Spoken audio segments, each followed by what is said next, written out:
Week 15 waiver wire pickups are here. Whether you're fighting for a playoff win, setting up for week 16, or just trying to avoid that last place punishment, these are the players that you should be adding right now. I'm Tom Strachan, you know my work over at Fantasy Pros, but this is Fantasy Sanctuary where we've got one job to help you win.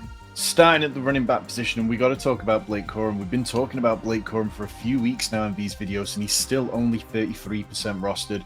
The Rams have continuously said that they want to keep Kyren Williams fresh for the playoffs, and Blake Corum is doing more than enough, though, to earn real touches. Like in Week 13, we saw him have 7 carries for 81 yards and a touchdown.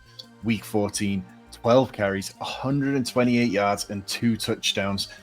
And the usage, it really is real at this point. Corum finished yesterday with just 1 fewer carry than Kyren Williams, out-carried him in the first quarter, matched him later on.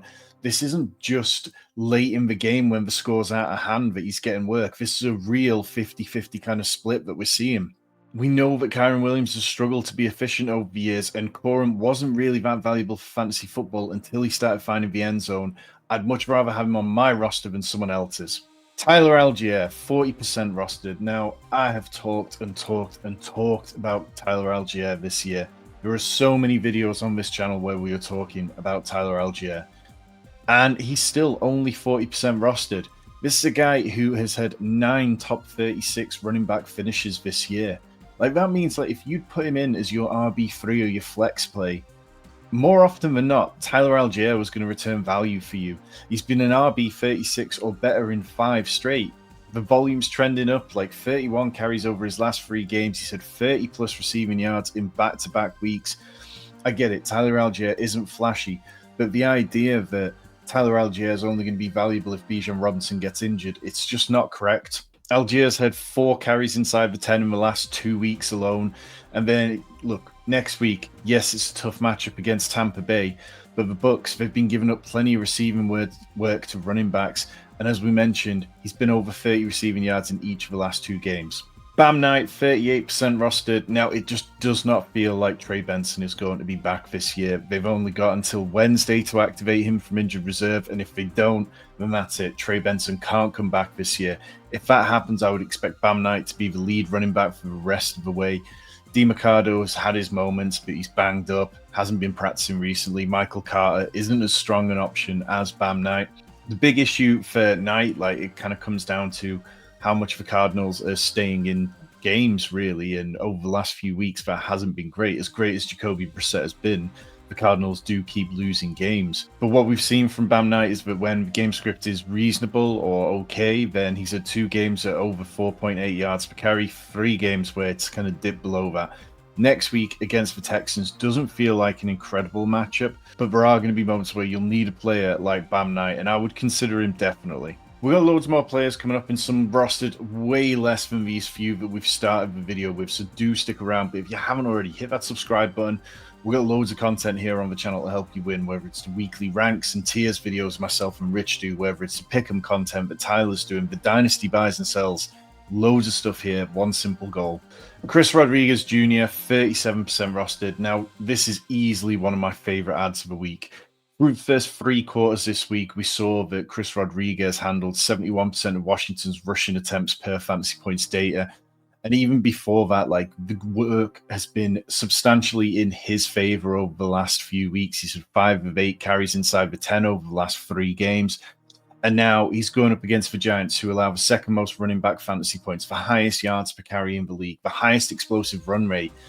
Now, Rodriguez has been the lead back for several weeks now, 55% of early downs, 79% of short yardage snaps, 53% of goal line snaps. Again, those numbers from Fantasy Points data. And the production, it's not been incredible, but that's because he's been facing tough run defenses, teams like Minnesota, Denver, whereas this week against the Giants, this is going to be a really good spot for Chris Rodriguez.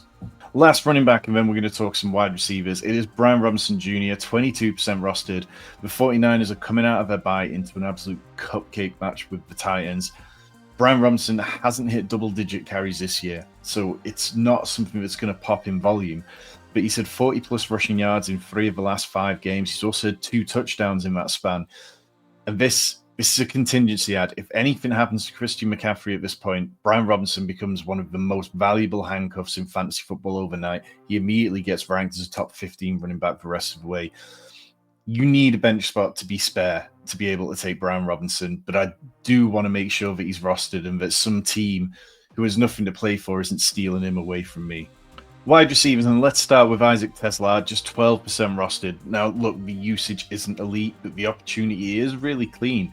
Even with Amon-Ra St. Brown back last week, we saw 3 targets, 2 catches, 20 yards, and a touchdown. Would we like to see more volume? Yes, definitely. But the tight ends aren't involved at all in this offense since Sam Laporta went on to injured reserve. And TeSlaa, yeah, he's not seen the same volume, but he's already got 4 touchdowns this season. They are leaning on him in big plays. And I think that we continue to see his role grow over the next few weeks as the Lions really fight for their playoff spot. Darius Slayton, 35% rostered, another player who is going to be part of this Giants-Commanders matchup in Week 15. Slayton, he's been quietly usable for a good few weeks now. Double-digit PPR points in 3 of his last 4, been a top 36 wide receiver in all 3 of those games, so definitely flex-worthy. Now, the Commanders, they rank 32nd in pass defense EPA. They allow the 10th most wide receiver fantasy points. They give the second highest completion rate on throws, 20-plus yards downfield. That's what Darius Slayton does so well. Jackson Dart, yes, he's a bit of a lunatic, but he's absolutely going to take the chances and try to move the ball downfield. So Darius Slayton has immediate starter opportunities in Week 15. AD Mitchell, 26% rostered. Like, at the time, it felt like AD Mitchell was a throw-in to the Sauce Gardner deal, but like the Jets, they haven't seen it that way. They've been talking him up continuously. And since joining, he had 7 targets in Week 12, 12 targets in Week 13, which he turned into 8 catches, 102 yards, and a touchdown. Now, Week 14 was rough. 1 catch on 6 targets, but the context matters. And that context is that Tyrod Taylor was out of the game for much of it. We talked about it last week in the tiers video and in the matchup preview that I wrote for the Discord, which if you want to get every week, hit the join button down below. That game, the coverage that Miami play, it didn't suit AD Mitchell's game whatsoever.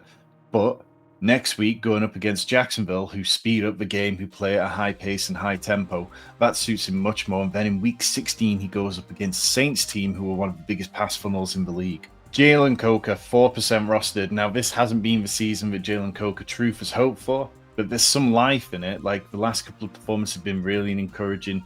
He gets the Saints in Week 15, who are a massive pass funnel, and then the Bucks in Week 16, who can't stop anyone through the air. Coker has 50-plus receiving yards in 2 of his last 3 games now, and yes, this is probably one of those deeper stashes for the playoffs, but I'd like him here because he plays in the slot, which is a good position to be in for Bryce Young. You know, if he's getting the ball out quickly, if he's starting to feel pressure.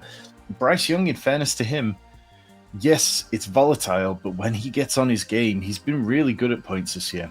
One last wide receiver coming up, but first, if you haven't already, sign up to Underdog Fantasy using promo code Sanctuary. Play just $5 on literally anything on there, and they'll give you $75 in bonus funds immediately. We got loads of pick'em content here on the channel to help you make your selections. Luther Burden, 17% rostered. Now, Burden is trending up at the right time. We see this so often when rookies really starting to come on as the season goes on. He's had 224 yards over the last 5 weeks, led the team in target share last week without Rome Odunze out there. Now, yes, we did see Olamide Zaccheaus play a bigger role in the loss of Rome Odunze.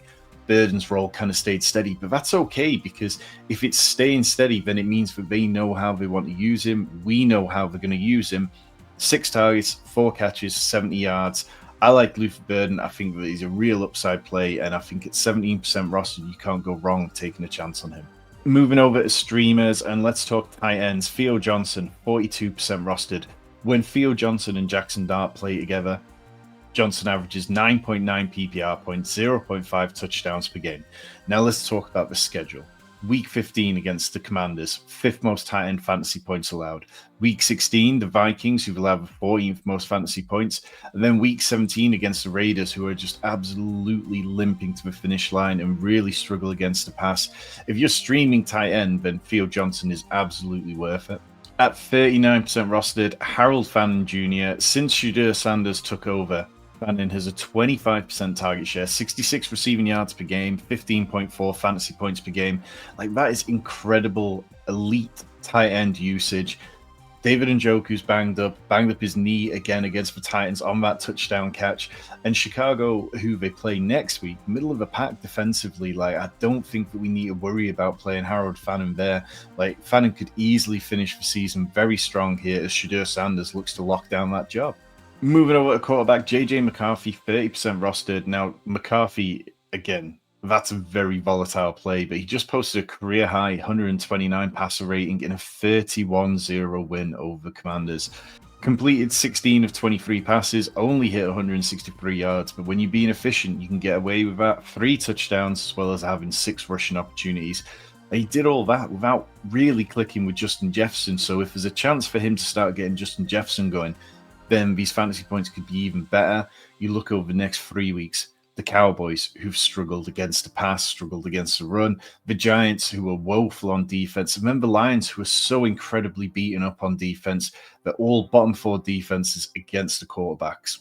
Justin Fields, 28% rostered. Tyrod Taylor left the game yesterday, and we don't know the level of that injury. It might be by the time that you watch this that you've got a better idea than I do.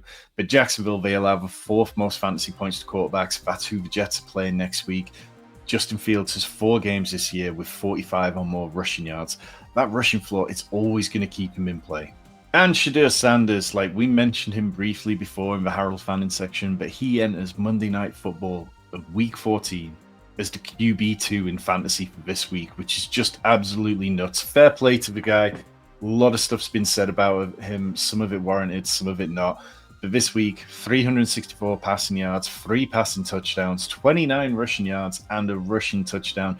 He is the first rookie quarterback this season to throw for 300 or more yards.